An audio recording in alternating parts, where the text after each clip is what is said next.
हनुमान भगवान श्री राम के महान भक्त थे। भगवान श्री राम के बाद यदि किसी का स्मरण किया जाता है तो वो है हिंदुइज्म के सबसे ताकतवर और सबसे लोकप्रिय हनुमान जी। इनकी बहादुरी और शौर्य की कहानी तो हर किसी ने सुनी होगी। इनके किस्से हमने रामायण और महाभारत में भी सुने हैं। हनुमान जी के बिना रामायण पूरी हो ही नहीं सकती थी। रामायण काल में जन्मे हनुमान सैकड़ों सालों बाद महाभारत काल में भी जिंदा थे। इनके अस्तित्व को हम त्रेता युग से जानते हैं। कहा जाता है कि महाभारत की लड़ाई से पहले हनुमान जी पांडवों से मिलने आए थे। पौराणिक कथाओं के अनुसार हनुमान जी को अमरता का वरदान प्राप्त था। धार्मिक ग्रंथों की बात करें तो भगवान हनुमान शेष रह जाते हैं। हनुमान जी जिनके मरने या वापस स्वर्ग में जाने की बात किसी भी ग्रंथ में देखने को नहीं मिलती है। इस बात को कहने की जरूरत नहीं है कि भगवान हनुमान अमर हैं।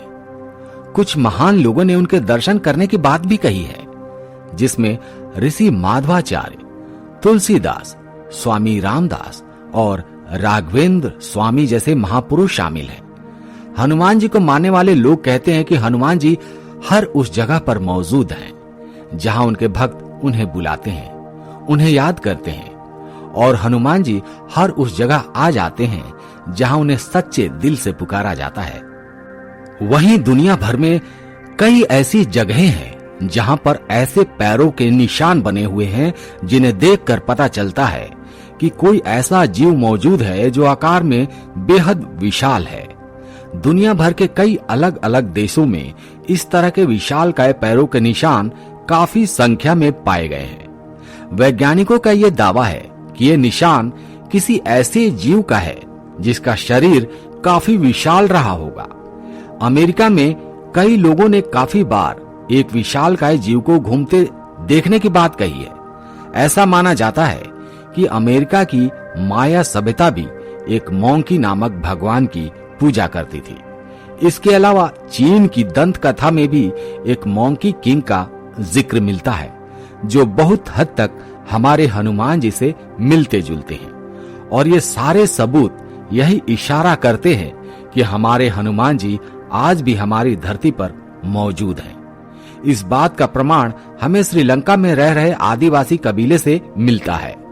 कहते हैं कि जब भगवान राम ने अपना मानव शरीर छोड़ दिया था, तब हनुमान अयोध्या छोड़कर भगवान राम की याद में श्रीलंका के जंगलों में पर्वत की तरफ चले गए, जहां जंगली आदिवासियों ने हनुमान जी की बहुत सेवा की। वहां से वापस लौटते वक्त उनकी भक्ति और सेवा से खुश होकर हनुमान जी ने इस कबीले के लोगों को ब्रह्म ज्ञान का बोध कराया और उन्हें यह वचन दिया कि वे हर 41 साल बाद उनके कबीले के साथ रहने आएंगे और उनकी पीढ़ी को आत्मज्ञान देंगे। साथ ही हनुमान जी ने उन्हें एक मंत्र भी दिया था और इस मंत्र को देते हुए कहा कि जब भी तुम मेरे दर्शन करना चाहो तब ये मंत्र पढ़ना, मैं पलक झपकते ही आ जाऊंगा। पर उन कबीले वालों ने हनुमान जी से पूछा कि यदि ये मंत्र औरों के हाथ लग गया और वो इसका गलत इस्तेमाल करने लगे तब क्या? तब हनुमान जी ने उनसे कहा कि ये मंत्र सिर्फ उस इंसान के लिए काम करेगा जिसको अपनी आत्मा का मुझसे जुड़े रहने का एहसास होगा। जहां ये मंत्र पढ़ा जाएगा वहां से 980 किलोमीटर तक ऐसा कोई भी इंसान नहीं होना चाहिए जो मुझ में सच्चा विश्वास ना रखता हो। खैर, मजेदार बात यह है कि ये जंगली आदिवासी समुदाय आज भी है और श्रीलंका के जंगलों में बाहरी समाज से एकदम दूर है।